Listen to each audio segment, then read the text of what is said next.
Bonsoir à tous, bienvenue dans Parlons Cash. Le cessez-le-feu au Moyen-Orient a fait remonter les marchés, mais cet équilibre reste très sensible. On va bien sûr en parler en détail avec nos experts ce soir. Tara Bendo, bonsoir Tara. Bonsoir. Pierre Puy-Bassé pour la financière de l'Échiquier, bonsoir Pierre, merci d'être là. Et à vos côtés Stéphane Vontron, bonsoir Stéphane. Bonsoir. Pour Lombard Odier Investment. Avec les tensions dans le détroit d'Ormuz, l'Asie a encaissé surtout un choc violent.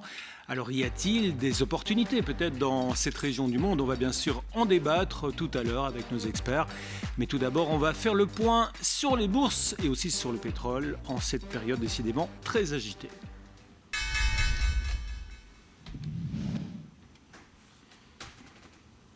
Et tout d'abord en Europe, le Bel 20 a signé sa meilleure performance en 4 ans, juste après l'annonce du cessez-le-feu. Mais cela reste donc très sensible. On va faire le point sur les marchés européens depuis Bruxelles avec Isabelle de Gavotte pour Alliance Globale. Le conflit dure depuis 6 semaines et les marchés européens ont connu une baisse, somme toute modérée. Les indices se sont retournés progressivement depuis le début du conflit. Mais le marché n'a jamais connu de phase de capitulation et d'accélération à la baisse. L'impact économique reste toutefois très important et se manifestera dès le second trimestre. Dans cet environnement, il faut déceler les secteurs, mais aussi les thématiques qui restent porteuses. Les menaces de Donald Trump quant à une sortie éventuelle des États-Unis de l'OTAN en est la preuve et a ravivé l'intérêt sur le secteur de l'armement en Europe. De la même manière, ce conflit est la preuve que l'Europe doit réduire sa vulnérabilité aux différents chocs, qu'ils soient énergétiques, sanitaires, et donc continuer à investir dans ses infrastructures énergétiques, mais aussi sanitaires et en matière de technologie. Voilà pour l'Europe, direction à présent les États-Unis. Wall Street a remonté également, mais rien n'est fixé. Le marché réagit au gré des nouvelles. À New York, on va retrouver notre correspondant Peter Tuchman. You know, it's beaten me down a lot. You know, I think it's obviously there's a number of things going on. Obviously, I mean, where the market is hopeful that we have some kind of a settlement or kicking the can down the road. You know, I don't think they are at all convinced that this confrontation is over. But I think it's a mixture of a massive short cover, right? Everyone's got to be aware that apparently that the market itself. It's got the largest short position overall that it has seen since virtually COVID, right? And so people are sort of fearful that, you know, they notice that with one move, the market can completely reverse itself. All Mr. Trump has to do is, you know, they've been testing the waters. What is it that's going to be? Is it resolution or is it basically postponement that will make this market go? And they realize that the market is so ready to be bought that the slightest bit of inference that we are heading in the right direction and the market's going to take off. So I think that was the initiation of the first massive short cover is the beginning. And then obviously it's people's hope that we're getting closer to some kind of resolution. The bottom line is we could not stay, you know, our economy and the global economy. Look, think about it. France and UK are starting to make deals, backdoor deals with Iran because, you know, the Philippines, Vietnam has no oil. You know, I mean, it's affecting growing season. It's affecting fertilizer. It's affecting everything. And so, you know, when you have oil sustaining for 6 weeks above $110 a barrel, that throws the whole global economy into a flux. And so I think the market is just dying to. So the minute that happened, we had the risk off trade, right? Market rallied huge, and oil got taken down to $92. I think the bounce off of 92 was a big technical level. And so it's technical, short cover, and anticipation that we're getting closer to an end. Voilà, merci à Peter depuis Wall Street. Avant de faire réagir nos invités, on va s'intéresser aux taux de devises et matières premières, et notamment, bien sûr, le pétrole avec Wim Daz depuis la Deutsche Bank. Tout ce qui est passé en début de semaine est déjà derrière nous. All news. Depuis la trêve de mardi soir, les marchés boursiers ont complètement changé d'énergie. Nous sommes repassés en mode risquant. sans hésitation. En parlant de matières premières, il y a un signal à ne pas rater. Le pétrole reste le vrai baromètre macro. Même si les prix ont reculé par rapport au pic récent et que nous sommes sous le seuil psychologique de $100 le baril, on parle toujours d'une hausse de plus de 50% depuis le début de l'année, ce qui est loin d'un retour à la normale. Concernant les taux, nous avons assisté à un reflux rapide des tensions avec un mouvement assez spectaculaire en Europe.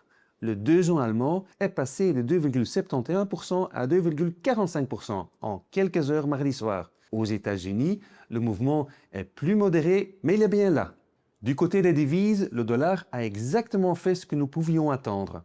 Il est resté autour de 1,15 face à l'euro jusqu'à l'annonce du cessez-le-feu. Entre-temps, l'euro-dollar a de nouveau touché le niveau de 1,17. À l'agenda de la semaine prochaine, aux États-Unis, on suivra de près les chiffres PPI et les données sur les ventes immobilières. En zone euro, nous aurons les chiffres de l'inflation CPI du mois de mars. Et en Chine, nous attendons la publication du PIB du premier trimestre, dont le consensus est de 4,6%. Merci et à la prochaine. Oui, à la semaine prochaine. Donc voilà pour nos analyses. Il est temps de faire réagir maintenant à nos invités en plateau. Stéphane Vontron, c'est vrai que les marchés ont trouvé un peu de souffle, mais on sent que ça reste fragile et directement lié aux nouvelles qui nous viennent du Moyen-Orient. Ça reste fragile finalement ? Bien sûr, ça reste fragile, parce qu'on n'a jamais été aussi pendu en fait au trafic de détroit d'Ormuz. C'est-à-dire que je pense que tout le monde est devenu un expert de la fréquence et des bateaux. Maintenant, on sait même à quelle heure ils passent. Mais plus sérieusement, c'est vrai qu'on se rend bien compte que tout ça est extrêmement fragile, et notamment quand on se penche sur la nature des conditions imposées par l'Iran, où on se dit que précisément, il n'y a pas besoin d'être expert en géopolitique pour se dire que dans les conditions, eh bien, l'enrichissement de l'uranium fait partie de l'équation. C'est précisément la raison pour laquelle les États-Unis sont intervenus. Ça va être difficile de justifier de ne rien faire sur ce point. Donc, bien évidemment, c'est quand même une respiration substantielle, parce que pendant 2 semaines, il ne va rien se passer. Mais on voit bien d'ailleurs que dès aujourd'hui, les marchés, après une très belle séance de rebond, consolident assez naturellement, se stabilisent et attendent d'autres passages de points. Et notamment, on a des infos assez intéressantes qui vont tomber, ne serait-ce que demain, sur l'inflation aux US. Mais c'est quand même assez dingue. Quand on voit ces fluctuations, je crois qu'on a un graphique avec les drawdowns sur le baril de pétrole. On n'a jamais vu ça. C'est exactement ça. Alors là, ça résume un peu la situation. Vous avez là les 20 principales occurrences, en gros, de volatilité intraday sur le Brent. Donc la même journée, la variation. La variation entre le plus haut et le plus bas. Journée, le plus haut et le plus bas la même journée. Sur les contrats futurs sur le Brent, et c'est spectaculaire de constater qu'en fait, sur les 20 principales occurrences depuis la première guerre du Golfe, donc depuis 1991, eh bien, il y en a 3 qui étaient au mois de mars 2026, dont la principale à 30% intraday. Donc c'est assez historique ce qu'on vit là maintenant ? C'est assez historique parce qu'on voit bien qu'effectivement, certes, ça ne concerne que entre guillemets, 20% du trafic mondial sur le pétrole, mais néanmoins, l'impact sur les ressources, et notamment sur le monde émergent, qui était, notamment en Asie, la locomotive de la croissance en ce début d'année, est direct. Et donc, en fait, la sensibilité au cycle est d'autant plus forte. Avec, après, un petit changement à la pompe seulement qui met 2 ou 3 jours à arriver, et qui en général un peu plus longtemps, plus de temps à redescendre qu'à monter. Alors il y a déjà une baisse en France et en Belgique, mais on sent que les marchés restent tendus au niveau du pétrole. Finalement, ils restent assez élevés malgré tout. 2 € le litre de diesel, ça commence à devenir cher. Ça fait un peu cher. C'est vrai qu'on hésite un petit peu avant d'aller déjeuner avec sa belle famille le dimanche. Mais c'est vrai que de ce point de vue-là, ça reste le principal baromètre. Et bien évidemment, pour son impact sur ce qui pourrait ressembler à une stagflation. On l'a bien tous en tête. On voit que le régime, et on pourra y revenir. Stagflation, c'est inflation plus croissance. Inflation plus forte et croissance atone. Et ralentissement de l'économie. Absolument. Et comme on avait déjà une croissance qui était en normalisation avec les pressions inflationnistes, ça y ressemble dangereusement. Il ne faut pas que ça se prolonge. C'est une question de prolongation. Pierre Pubassé, il ne faut pas que ça se prolonge. Là, il y a 15 jours de répit. Comment les marchés vont-ils se comporter ? On est plutôt en mode défense après ce rebond ? Qu'est-ce qu'on imagine ? Ça va être 15 jours de répit avec quand même probablement un feuilleton au sein des 15 jours. Je pense que déjà, il y a le cessez-le-feu qui n'est pas respecté. Déjà. Pardon ? Le cessez-le-feu qui n'est pas respecté. Cessez-le-feu qui n'est pas respecté. Évolution du conflit au Liban. Nombre de bateaux qui passent, comme le dit Stéphane. On a des statistiques très exactes. Dès qu'il y en a un, il y a un message Bloomberg. Alors ça, c'est une bonne nouvelle quand même, les bateaux. Oui, non, mais aujourd'hui, ils n'en passent pas. Je crois qu'il y a 2 tankers qui sont passés. Ce matin, oui. Donc bon, je dirais, ça ne change pas grand-chose. Hein.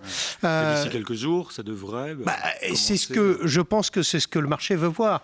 S'il n'y a pas de réouverture du détroit d'Ormuz, ça pose quand même un problème et ça interpelle sur la qualité, je dirais, des négociations et de ce cessez-le-feu. Donc, en fait, on est pendu à tout ça.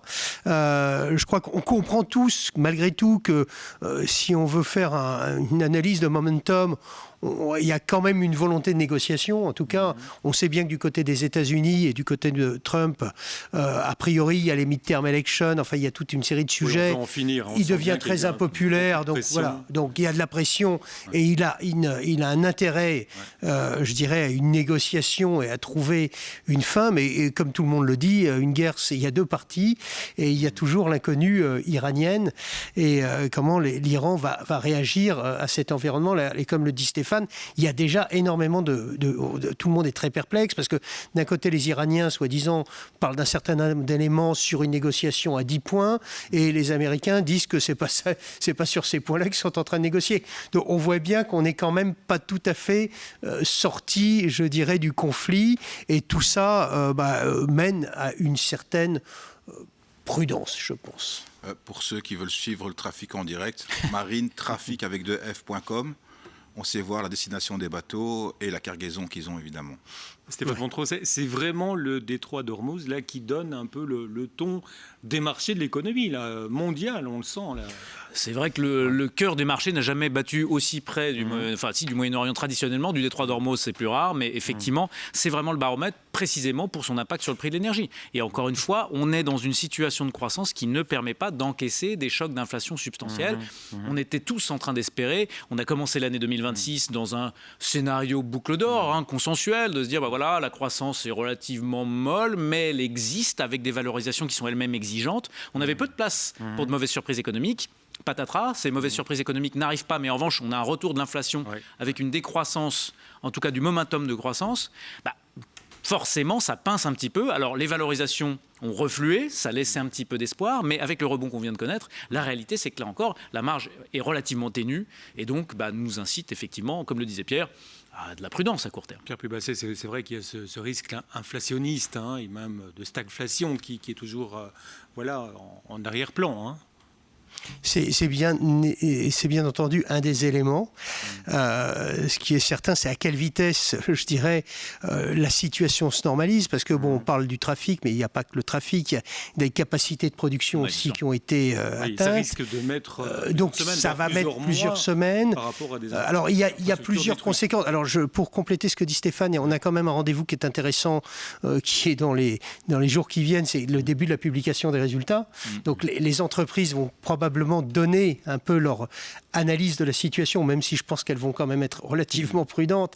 Mais enfin, il y a quand même des business models qui seront moins touchés que d'autres. Ça va être regardé de très très près. Et ça, ce sont des signaux à surveiller, évidemment, pour les investisseurs. C'est des moments intéressants, ça. Ça anime les marchés et ça va permettre aux investisseurs aussi, je pense, d'analyser plus finement le risque, en fait. Parce que aujourd'hui, alors ça n'a pas été une baisse indifférenciée. Il y a certains secteurs, bien sûr, qui ont plutôt été même haussiers dans cette crise, entre autres le secteur de l'énergie, les utilities, enfin certains secteurs de ce type-là. Mais je dirais sinon, il y a quand même eu des baisses qui ont été relativement importantes, même si quand on regarde les indices, et c'est quand même ça qui est extraordinaire, en fait, aujourd'hui, après la hausse d'hier, on est quasiment revenu à un point neutre sur quasiment tous les indices. Je crois qu'on est à 3% du plus haut du S&P 500, donc on serait tenté de dire quelle crise. Oui. C'est vrai qu'on sent bien que le marché n'attend que des bonnes nouvelles pour rebondir, finalement, on a l'impression. Bien sûr, il y a de l'attentisme. Justement, c'est vrai que le marché reste quand même dans un mode plutôt positif. Alors, ceci dit, le sentiment de marché s'était considérablement effondré ces dernières semaines, c'est normal. Dans ce cas de choc de volatilité comme on l'a connu, on a eu une explosion du VIX, on a eu quand même globalement des difficultés à tenir les positions. Donc le sentiment s'est dégradé très vite. Et on a vu des grands mouvements sur les taux également. On n'en a pas beaucoup parlé, mais cette semaine, des forts mouvements avec en quelques jours plus 40, 50 points de base et puis redescendre. Y compris en Europe, on peut penser au taux italien. Sur le taux italien, le taux belge, on est passé à quasiment 3,70, sur 3,70 à 3,30, 3,20. Ça a aussi un impact. Et même au niveau des probabilités de baisse des taux de la Fed. On était à 12% pendant le conflit. Maintenant, c'est remonté à 43%. On n'exclut pas une baisse des taux d'ici le mois de juin. Écoutez, alors ça, il y avait quelque chose de très intéressant à regarder, Tara, c'est qu'on vient de publier aussi les dernières minutes de la Fed. Alors c'est un petit côté backward looking, un Et la semaine prochaine, on aura le livre beige. Absolument. Et déjà, dans les dernières minutes, on voit quand même l'inflexion. C'est le rapport, en fait. C'est le rapport, et là, on voit les verbatims et l'ensemble de tout ce qui a été échangé dans le dernier comité. Entre gouverneurs, ils se parlent. Exactement. Et en réalité, on voit bien que, justement, là, la probabilité de baisse des taux qu'on voyait se dessiner, qui était un petit peu l'espoir du marché, de dire, voilà, maintenant, on est dans cette zone pivot qui va permettre d'avoir ce second souffle qui justifierait une prolongation de la hausse, là, pose question. Quand même. On voit bien que cette double mandat, ce respect du double mandat de la Fed, même si bien évidemment il y a ce changement de gouvernance au sein de la Fed avec un peu plus une plus grande proximité avec les Maisons Blanches, dirons-nous, mais quand même ce mandat se doit être respecté et la trajectoire de croissance ne permet pas, en fait, et surtout la trajectoire d'inflation ne permet pas une marge de manœuvre importante pour la Fed. Le couloir est plus étroit. La Fed se retrouve dans une situation qui est plus proche de celle de la BCE des derniers mois. C'est-à-dire qu'en fait, peu de marge de manœuvre et en fait, le statu quo devient la plus forte probabilité, avec une impossibilité de baisser les taux et aussi de les augmenter. La semaine dernière, Peter Tuchman nous rappelait encore, il disait, chaque fois que le baril prend $10, ça fait 1% de croissance en moins sur le PIB américain. Il dit, voilà, on a fait plus 30, plus $40. Eh bien, la croissance américaine, elle risque d'être nulle si ça continue, si on reste avec un dollar élevé. Donc le discours de Donald Trump qui dit que c'est pas grave, c'est pas son problème si le détroit d'Ormuz n'est pas sauvegardé, n'est pas sécurisé, c'est faux en fait. C'est un problème économique pour le reste du monde, c'est un problème financier pour les États-Unis, et donc économique, parce qu'il n'y a pas d'économie mondiale plus imbriquée que par le sentiment de richesse. L'effet richesse aux États-Unis, c'est-à-dire le sentiment de se sentir, justement, d'avoir de la richesse parce qu'on a un patrimoine qui s'apprécie, n'est aussi fort nulle part. Ils sont très investis en bourse, et c'est ce qui leur permet d'avoir une dynamique de consommation importante. Les particuliers, absolument. On parle de l'investisseur particulier. Dès lors que cela s'effrite, le fameux plan de retraite 401K, le 401K, tout leur patrimoine de retraite est quasiment investi sur les marchés d'actions. Absolument, le taux d'investissement en actions est un des plus forts du monde. Et donc c'est ce qui explique aussi cette indexation très forte du pilotage de la Maison-Blanche par rapport à la durée du conflit. Parce qu'en fait, toute durée supplémentaire a un impact sur le moral, la consommation et donc sur les résultats électoraux. Eh bien, il est temps de passer maintenant à l'actu portefeuille.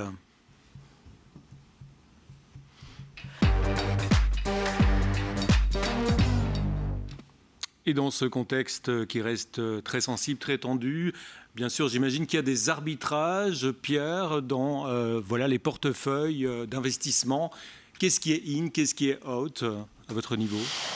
Alors nous, en fait, on a beaucoup de stratégies variées, hein, donc je dirais que ça va être une réponse un peu générique, bien sûr, qui ne va pas faire totalement justice à tout ce que l'on fait, à tous les choix que l'on fait.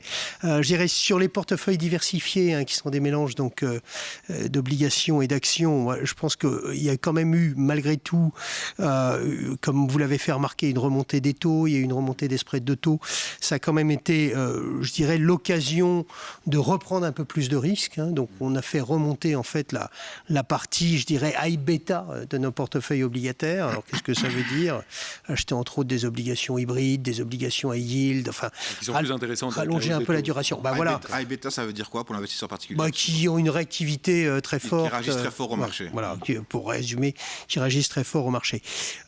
Et du côté action, il a fallu être manœuvrant, je dirais, même si, je rappelle, hein, on ne peut pas changer, enfin, la financière de Chéquier est un spécialiste de l'investissement à moyen long terme dans ces fonds. Évidemment sur le long terme. On ne change pas la totalité des investissements dans un portefeuille, mais en fait, on a quand même fait quelques mouvements. Alors, il y a cette fameuse dynamique cyclique, en fait, en essayant un peu de réduire le cycle au début de la crise, en essayant de reprendre peut-être un peu plus de cycle au fur et à mesure que les choses se réouvrent. Vous avez renforcé j'ai vu du NL.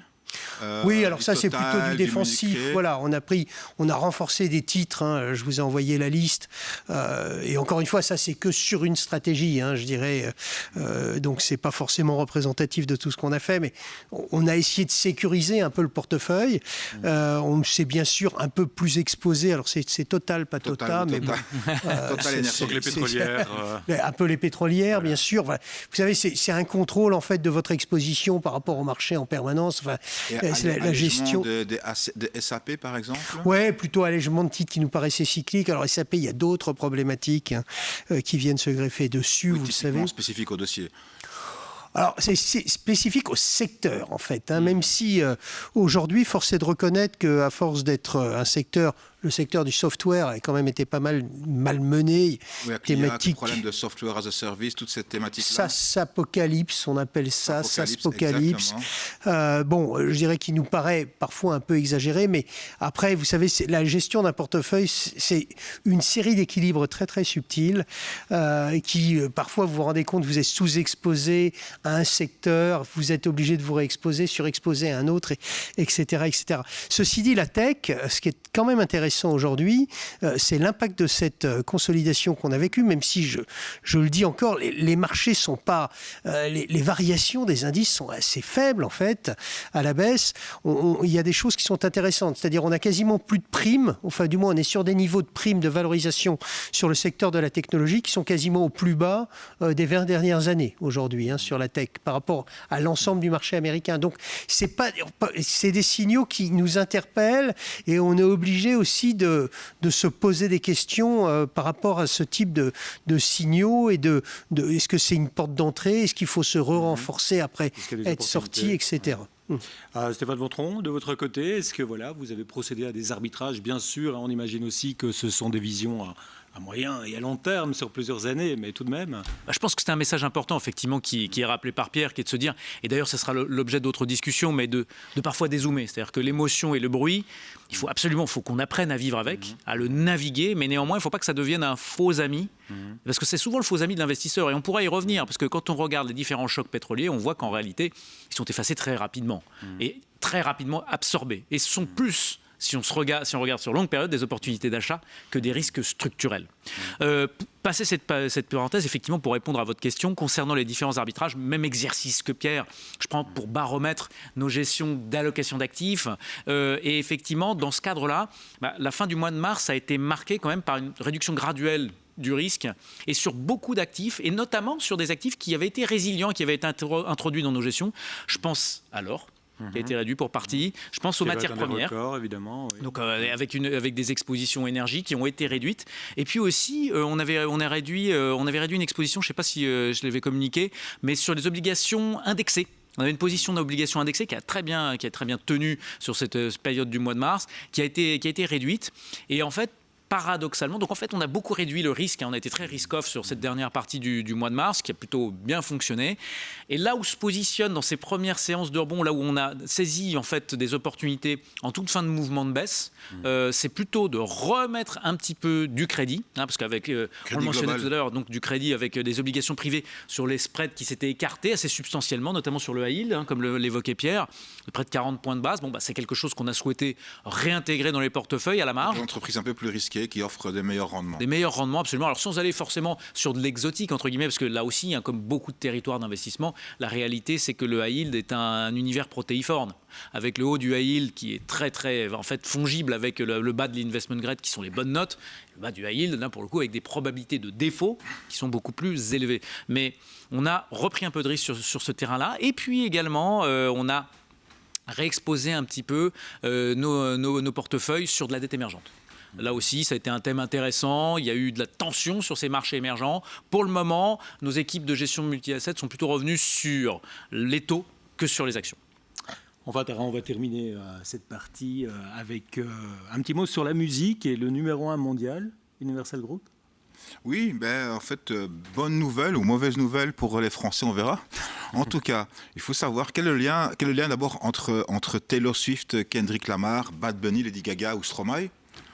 Eh bien, c'est leur maison de musique, Universal Music Group, UMG, qui est cotée à Amsterdam, numéro 1 mondial du divertissement musical. Côté chiffre d'affaires, le groupe a réalisé un chiffre d'affaires de 12,5 milliards d'euros en 2025, en croissance de près de 9% à taux de change constant. Il faut savoir que 75% du chiffre d'affaires vient principalement du streaming, des ventes en physique.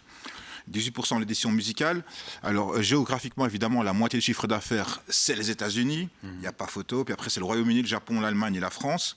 Alors, financièrement, l'entreprise est solide. même s'il y a un endettement de 2,4 milliards d'euros. Il faut savoir qu'en fait, elle a été attaquée, entre guillemets, par Bill Ackman, un célèbre investisseur activiste américain, vous savez, qui réveille un peu les entreprises souvent, qui les secoue et qui dit qu'en fait, c'est une belle endormie, qui n'est pas assez valorisée, qui ne brille pas assez. Elle était cotée sur Amsterdam, actionnaire principal, Vincent Bolloré. Elle était plus ou moins aux alentours de 17 euros. Alors lui, il propose 30,40 euros. Et comme le faisait remarquer Pierre, ce n'est pas que du cash. C'est une partie des actions de la nouvelle SPAC, une espèce de coquille qui est cotée sur New York. La cotation reviendrait à New York avec 0,77 actions de la nouvelle entité baptisée New UMG. On valorise ça plus ou moins à 30,4 euros par action, donc 78% de prime par rapport au dernier cours. Il faut savoir qu'en fait, la force de UMG, c'est ce que Bill Ackman voudrait un petit peu mettre en avant. Son catalogue exceptionnel, la domination sur le streaming, il n'y a personne qui a ça. Et puis des actifs qui sont sous-valorisés comme sa participation dans Spotify.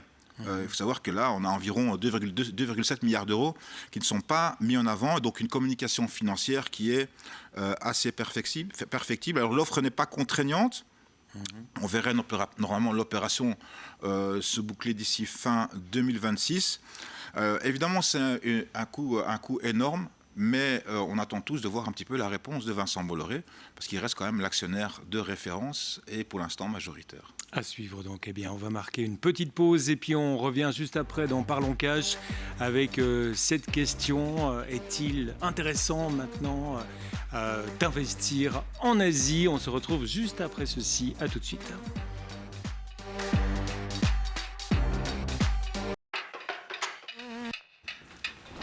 Les tensions dans le détroit d'Ormuz ont secoué l'économie mondiale. L'Asie surtout a encaissé un choc violent. Mais alors, y a-t-il des opportunités peut-être? Certaines valorisations semblent attractives en Chine, Corée, à Taïwan également. Les pénuries sont en train de se résorber, mais il y a toujours des incertitudes élevées, bien sûr. Alors se pose un débat, que faire? Et c'est un moment clé pour les investisseurs. Fin de cycle ou transformation durable, bonnes affaires ou risques systémiques sous-estimés? Quels secteurs en sortiront gagnants? On va en débattre avec nos invités. Mais tout d'abord, Tara, vous nous contextualisez tout cela. Hein. Oui, il faut savoir que l'Asie importe 80% du pétrole qui transite par le détroit d'Ormuz, qui est aujourd'hui bloqué. Alors le Japon et la Corée du Sud sont très dépendantes du Golfe et qui font face à des pénuries croissantes. Il faut savoir qu'en plus, ce sont deux économies, deux bourses qui ont très bien marché ces dernières années. Le Japon, d'un côté, et la Corée du Sud avec le Kospi, un indice qui a explosé. Deuxième chose aussi, par exemple, moi j'ai remarqué en Thaïlande, il faut savoir qu'avec le prix du pétrole qui a flambé, 40% des bateaux de pêche thaïlandais sont restés à quai. Parce qu'ils ne pouvaient pas aller pêcher, le prix était beaucoup trop cher. J'ai regardé des graphiques d'une étude qui est sortie chez Fidelity, où on voit un petit peu l'impact en fait sur la profitabilité des entreprises sur le monde, quand il y a des chocs géopolitiques.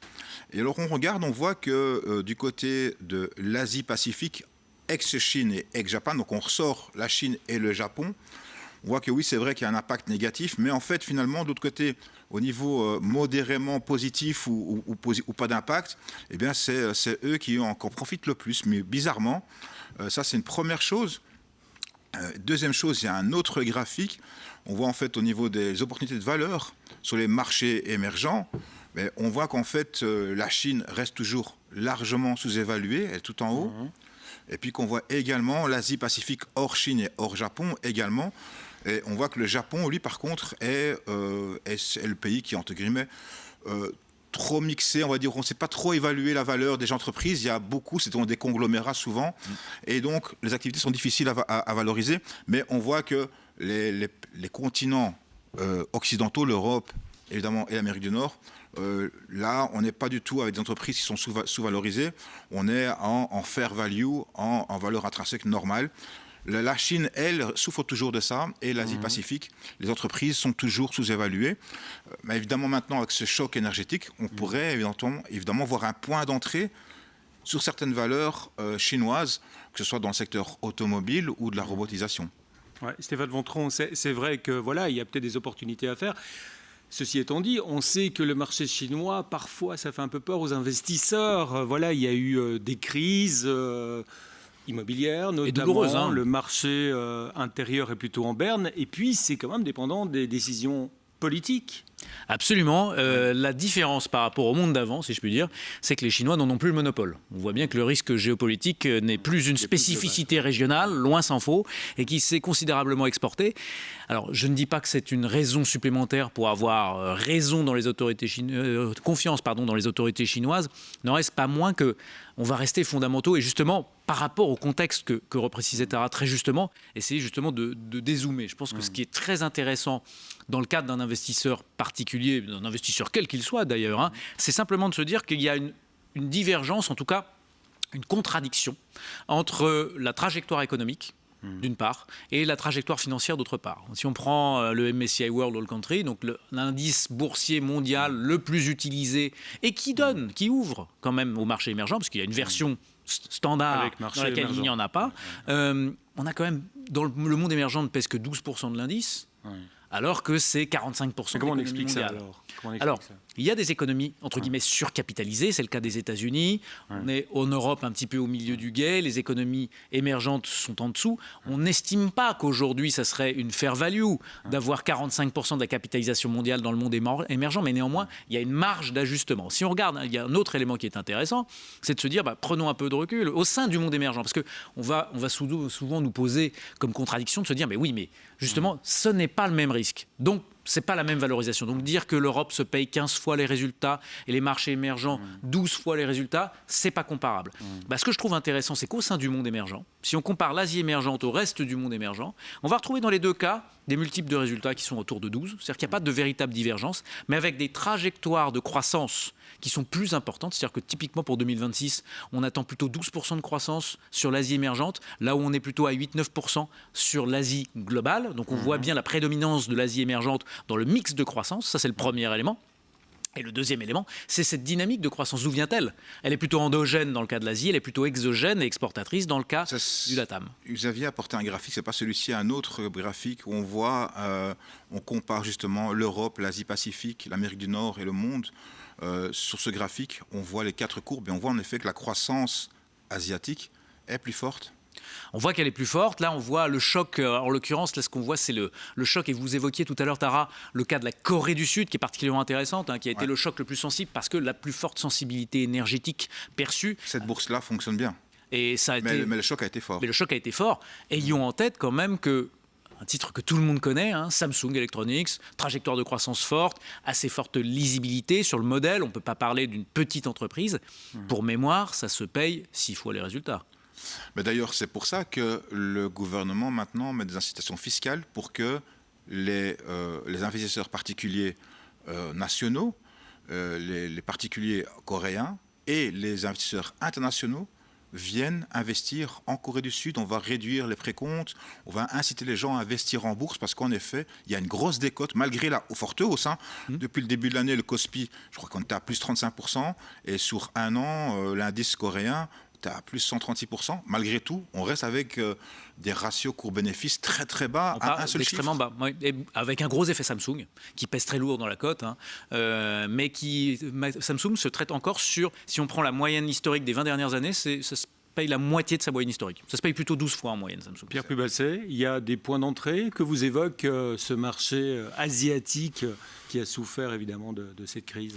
Je pense que c'est probablement le marché qui est le plus soumis finalement à l'actualité, parce que, on l'a vu... très dépendant du pétrole. Très dépendant d'énergie, et d'énergie qui est produite au Middle East. Et c'est pas que du pétrole, c'est aussi du gaz. On parle toujours du pétrole, mais il y a aussi du gaz. Et donc, on a une sensibilité qui est importante, et on a une sensibilité sur la capacité à remplacer les sources d'approvisionnement si, d'aventure, le détroit d'Ormuz est fermé pendant longtemps. Parce qu'on parle toujours du prix, mais en fait, il y a aussi le volume. Il ne faut pas oublier... Alors, c'est 20%, c'est peut-être 15-16 avec les nouveaux, des pipes qui n'étaient pas tellement utilisés, qui permettent finalement de transférer une partie de la production sur la mer Rouge. Mais c'est un vrai problème. C'est-à-dire que c'est pas simplement payer plus cher, c'est aussi trouver de la ressource. Parce que finalement, 20%, c'est 20 millions de barils, c'est simple. Qui est capable d'accélérer sa revenir production à une cadence d'avant-crise pour fournir. Donc, vous avez apporté un graphique, justement. Vous voyez qui perd le plus au niveau des importations énergétiques, on voyait le numéro 1 qui c'était quasiment les Coréens et les Sud-Africains. Ouais. L'Inde est pas loin, le Japon est pas loin. Hein. Oui, tout à fait. D'ailleurs, l'Espagne et l'Italie est pas loin non plus, pour dire la vérité. La France est à peu près au milieu. Enfin, on voit bien quand même l'importance de la situation. Alors, ceci étant dit, ça, c'est le court terme. Et puis, encore une fois... Afrique du Sud, Inde, Turquie, Italie, c'est ceux qui souffrent le plus. Ouais. Enfin, c'est ceux qui sont le plus exposés. Hein. D'ailleurs, vous avez bien vu ce qu'a fait Mme Mélanie. Ah oui, très rapidement, elle est allée en Algérie. Toute seule, sans mandat européen. Voilà, elle est allée assurer, en fait, des sources d'approvisionnement pour... Parce que c'est ça le sujet. Si c'est durable, c'est la source d'approvisionnement. C'est pas tant le prix, c'est la source d'approvisionnement. La troisième économie européenne, l'Italie, est fortement dépendante de ses pétroles et ses gaz. Donc, oui, bien entendu, pour revenir sur l'Asie, je dirais, on a cette sensibilité-là. Après, comme le dit très justement Tara ou Stéphane, il faut aussi savoir dézoomer, je dirais, et on sait que ces crises, finalement, il y a une capacité d'adaptation, on va voir à quelle vitesse, ça va être le problème. Il y a la durée de cette crise qu'on ne maîtrise pas, et donc il y a probablement une opportunité, je dirais, pour les courageux. Pour les courageux, parce qu'il faut accepter d'être dépendant d'un aléa qu'on ne maîtrise pas vraiment. Alors certes, les valorisations peuvent paraître attractives. La Corée, c'est vrai, n'est pas chère, mais je rappelle qu'il y a une décote coréenne, parce que, en fait, vous parliez de Bolloré, UMG, hein, c'est spécialiste des poulies bretonnes, mais je dirais c'est des imbrications de participation au sein des groupes. C'est la poulie bretonne par rapport à la poulie coréenne, c'est une rigolade. Hein. Je dirais que ces grands groupes familiaux, ces chaebol coréens, ont des structures de gouvernance qui sont extrêmement complexes.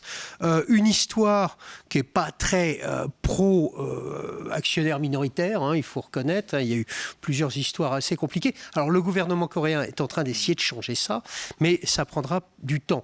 Après, il y a le sujet chinois qui me paraît être un sujet intéressant parce que vous l'avez fait remarquer, c'est un marché qui n'est pas cher.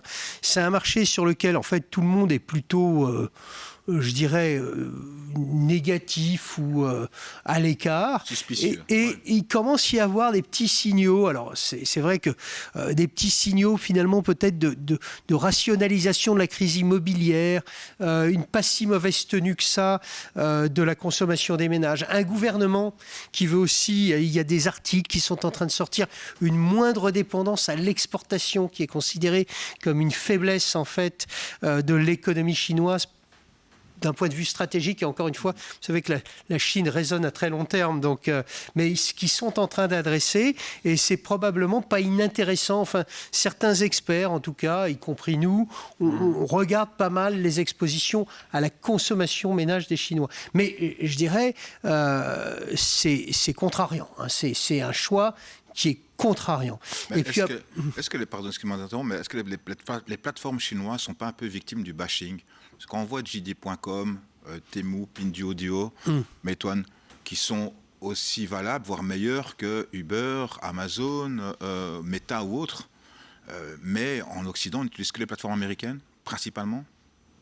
Bon, alors, je crois qu'il n'y a pas... Enfin, il y a Uber, du moins à Paris. J'ai jamais vu le concurrent chinois pour l'instant. Alors, il y a Grab beaucoup en Asie, évidemment. Il y a Grab qui est un petit peu uniquement en Asie. Mais du côté occidental, on est vraiment tourné vers les plateformes américaines.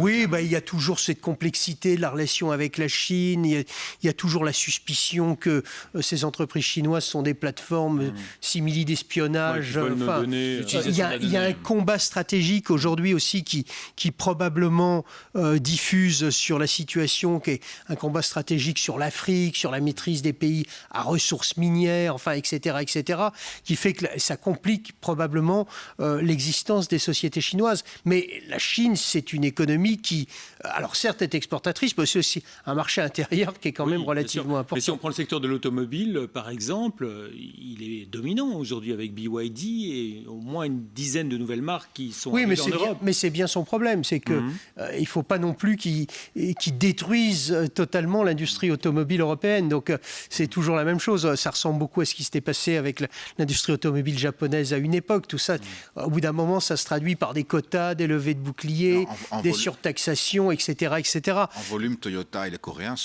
restent toujours là quand même. Oui, bien sûr. Non, mais ce que je veux dire par là, c'est que la force de la Chine, c'est une très bonne nouvelle pour la Chine. Et en fait, en même temps, c'est une complexité. Et d'ailleurs, c'est ce que disait cet article qui était dans une revue, paraît-il, de très haut niveau. Finalement, c'est peut-être même une faiblesse que de trop dépendre ou d'être trop fort sur certains marchés, parce que ça crée en fait une réaction anti-chinoise. Et c'est bien évidemment pas une très bonne nouvelle. Ceci dit, il y a une autre nouvelle dont personne ne parle, qui est assez intéressante. Et la Chine a quand même annoncé une sorte d'embargo sur l'espace aérien pour 40 jours dans le sud de la Chine, autour de Taïwan. Ça arrive quand il y a des manœuvres militaires, mais 40 jours, c'est exceptionnel. Donc, tout le monde se pose la question de savoir est-ce qu'il y a un risque derrière cette annonce. Inutile de vous dire que ce serait une très mauvaise nouvelle si, bien sûr, les Chinois considéraient que l'attitude des Américains en Iran était une porte ouverte à une opération sur Taïwan. Ce serait une nouvelle crise. Et en tout cas, il reste encore le problème. On a parlé de la Chine, on a parlé de la Corée, le Japon, mais le Pakistan et l'Inde aussi qui souffrent. D'ailleurs, le Pakistan a attiré tout le monde pour discuter parce qu'ils sont vraiment hyper dépendants de ces pétroles également. Et on a vu également les bourses indiennes fortement progresser ces dernières années. C'est intéressant ce qui se passe. C'est vrai qu'on a la naissance finalement d'un pays dont on parle, qui est un très gros pays, c'est deux pays avec des populations qui sont importantes. Et on voit que le Pakistan, manifestement, a une sorte de rôle dans ces négociations entre les États-Unis et l'Iran. Donc on voit l'émergence. Mais de toute façon, c'est notre histoire et c'est l'histoire des années qui viennent. C'est une modification complète de déséquilibres qui étaient très installés. Et on s'en rend compte aujourd'hui, et je pense qu'on va continuer à s'en rendre compte. Et tout ça, évidemment, pour un investisseur, ça demande plus de réactivité. La question derrière, c'est est-ce que ça suppose une prime de risque plus élevée, ce qui n'est pas une très bonne nouvelle pour les marchés, s'il faut mettre une prime de risque plus élevée. Donc, il y a toute une série de questions là-dessus auxquelles il faut être très attentif. Mais aujourd'hui, je pense que le marché est plus en phase d'observation, en fait, que de conclusion. Stéphane Montron, on parle beaucoup de la Chine, de l'Inde, mais il y a aussi d'autres pays, l'Indonésie par exemple, la Malaisie peut-être, Thaïlande. Non, bien sûr, qui sont des débouchés très intéressants. Après, c'est vrai que ce qui nous intéresse en premier lieu, et c'est vrai que c'est souvent, c'est un petit peu ce qui est le plus hésité, Pierre en parlait à très juste titre, c'est-à-dire que la Chine, c'est quand même le gros morceau économique, le gros morceau en termes de croissance. Je rappelle une statistique que je trouve quand même assez frappante, quasi anxiogène pour nous autres occidentaux. Parce que vous savez quand même qu'il y a la moitié des brevets dans le monde aujourd'hui qui sont déposés en Chine. Alors, on pourra toujours débattre de la qualité de ces brevets. Ce débat lié à la qualité des brevets s'est tenu dans les années 80 au sujet du Japon. L'innovation, même si elle est de piètre qualité, ne peut pas déboucher sur rien au bout d'un moment quand les investissements sont là. Il génère un écosystème, des investissements, des équipes, une montée en charge et une montée en puissance qu'on a vu se traduire assez rapidement sur le marché chinois. Et tout l'enjeu, c'est ce que rappelait Pierre, aujourd'hui, le statut de la Chine, et c'est bien un de ses problèmes d'ailleurs, c'est son changement de statut.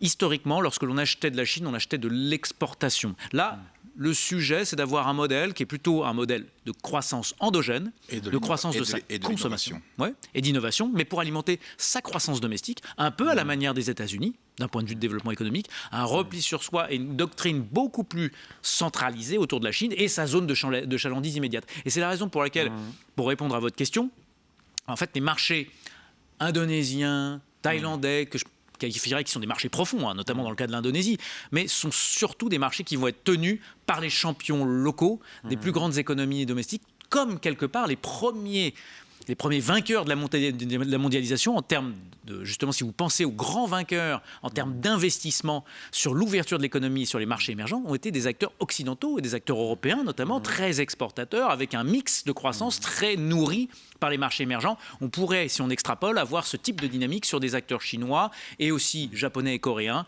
dans le développement des échanges intra-zones, sud-sud, au sein de la zone asiatique. Oui, il y a aussi quelque chose que l'on oublie souvent, en Asie, il y a quasiment 5 milliards de personnes.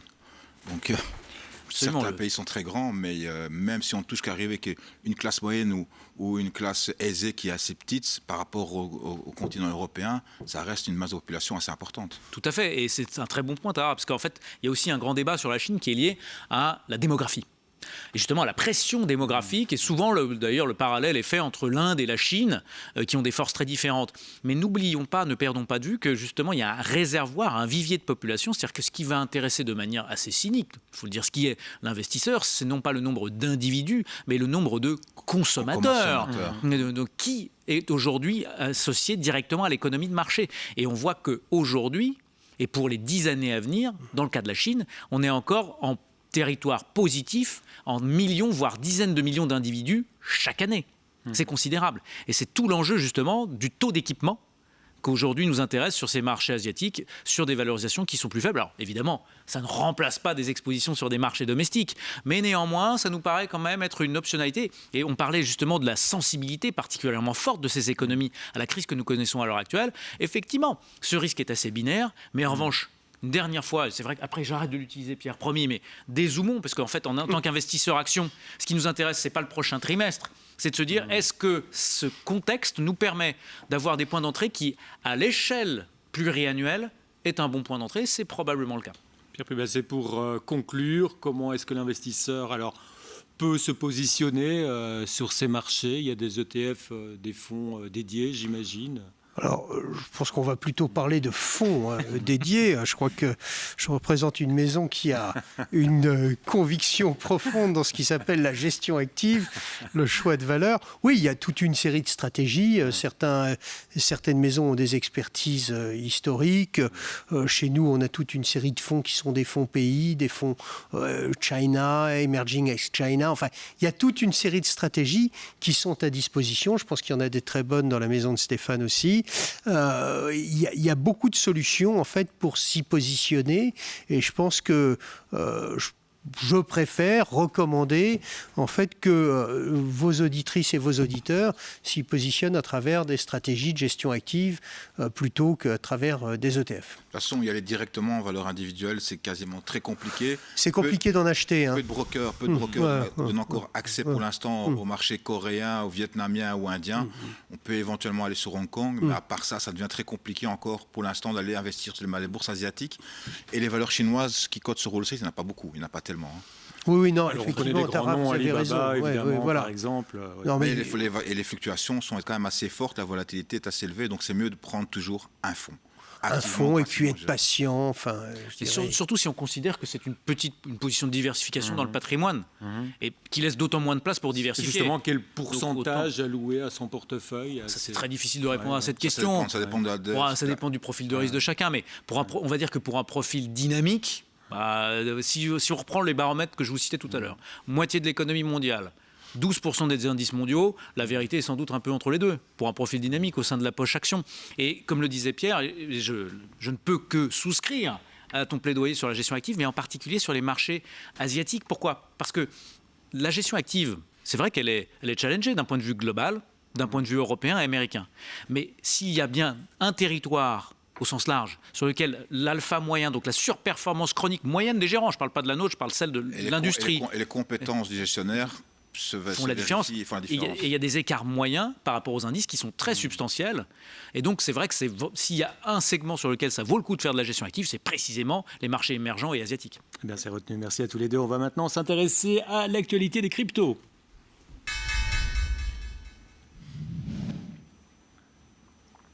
Toute l'actu des cryptos, voilà, dans cette période évidemment secouée, c'est tout de suite. Et on commence par un livre qui fait le buzz cette semaine. Changpeng Zhao, fondateur de Binance, plus connu sous le nom de CZ, a publié Freedom of Money. Ce sont ses mémoires qui retracent son parcours depuis ses modestes débuts dans la Chine rurale jusqu'à la direction de l'une des plus grandes plateformes de crypto-monnaie au monde qu'il a créée, donc Binance. Son livre très attendu, Freedom of Money, est sorti ce 8 avril et dans ce mémoire auto-édité, il raconte son incroyable parcours d'une enfance sans eau courante dans la Chine profonde à l'immigration au Canada, puis à la création en 2017 de la plus grande plateforme d'échange crypto au monde. Mais le croustillant, ce sont les coulisses qu'il dévoile pour la toute première fois, les négociations ultra tendues avec le département de la justice américain. Les autorités réclamaient initialement 6,8 milliards de dollars d'amende et l'accord final s'est conclu à un peu plus de 4 milliards. CZ a appelé des coupables sur un chef d'accusation de manquement anti-blanchiment qu'il présente comme un choix stratégique pour sauver l'entreprise. Il raconte aussi ses 4 mois de prison, son passage surprise sous la garde de l'ICE à cause de son visa et une anecdote savoureuse. En 2019, il avait proposé à Gary Gensler, alors prof au MIT, de devenir conseiller chez Binance. Offre refusée. Quelques années plus tard, Gensler est devenu le patron de la SEC, le gendarme de la bourse américaine, ce qui sera son principal adversaire réglementaire. Au-delà des anecdotes, CZ défend sa vision, les cryptos comme outil de liberté financière, mais aussi d'inclusion pour des milliards de personnes mal desservies par un système bancaire traditionnel. Un livre transparent, sans se faire passer pour un héros qui passionnera tous les amateurs de crypto et dont tous les bénéfices iront à des œuvres caritatives. Et puis attention, les cryptos entrent maintenant en pleine géopolitique. Et oui, on l'a entendu, l'Iran vient d'imposer un péage en bitcoin pour laisser les pétroliers traverser le détroit d'Ormuz. Les navires doivent donc payer l'équivalent de plusieurs millions de dollars en bitcoin ou en stablecoin, en quelques secondes seulement pour éviter toute traçabilité et contourner les sanctions américaines. Le secrétaire américain à la Défense, Pete Hegseth, a beau répéter que le détroit reste ouvert et que le commerce doit circuler, les armateurs se retrouvent coincés. Payer l'Iran en bitcoin ou risquer les représailles américaines. Ce n'est pas un cas isolé. La Russie fait déjà la même chose depuis les sanctions liées à l'Ukraine. Le bitcoin, grâce à sa décentralisation et sa résistance à la censure, devient une véritable arme économique pour les États sous embargo. Mais attention, paradoxe, plus les pays l'utilisent pour échapper aux sanctions, plus les gouvernements occidentaux risquent de durcir la régulation sur les cryptos.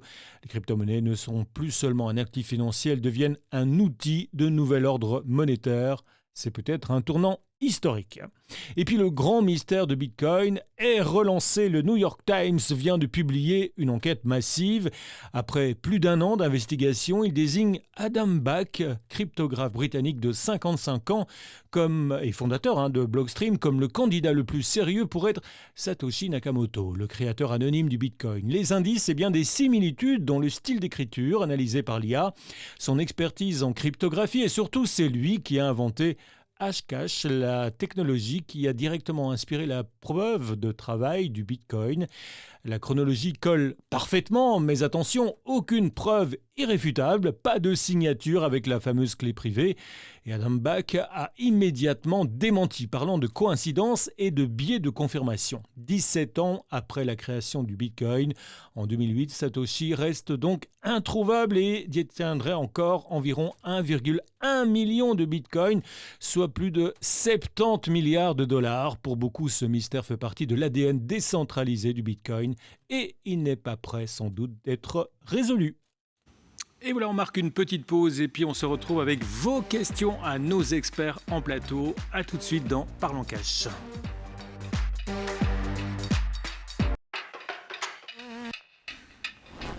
On se retrouve avec vos questions à nos experts en plateau. Un téléspectateur de Uccle, Arnaud, vous demande, Pierre, quelles sont les différences entre les ETF trackers sur les bourses mondiales MSCI World Equal Weight et MSCI AQUI. Lequel a votre préférence et pourquoi ?